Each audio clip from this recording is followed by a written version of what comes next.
Assalomu alaykum, hurmatli kitobxonlar. Zomin tuman axborot kutubxona markazi sizlarga Shuhrat qalamiga mansub Shinelli yillar romanini taqdim etadi. Shinelli yillar o'zbek adabiyotining yirik namoyandasi Shuhrat qalamiga mansub roman.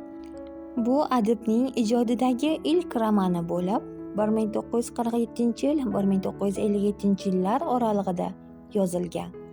Adib asarida Ikkinchi jahon urushi frontlarida orttirgan katta hayotiy tajribasi asosida o'zbek xalqining urush davridagi jangovar hayoti, qahramonligi, vatanparvarligi, qiyinchiliklarga bardoshi, kelajakka umidi haqida hikoya qiladi.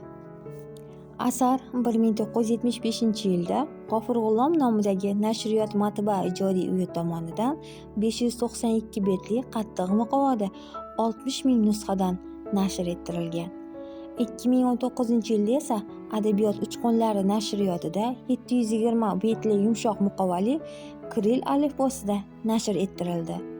So'nggi marta 2023-yilda Zukko kitobxon nashriyotida 800 betli qattiq muqovali lotin alifbosida 2000 nusxada nashr etildi.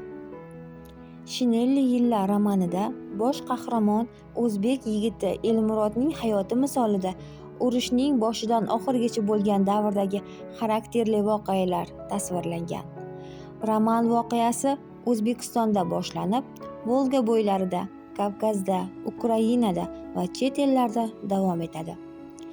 Voqea fashistlar Germaniyasiga tormor qilingach, Elmurodning o'z uyiga, tinch hayotga qaytishi bilan tugaydi. Asarda o'zbek jangchisining insoniyat oldidagi tarixiy xizmatlari ko'rsatilgan.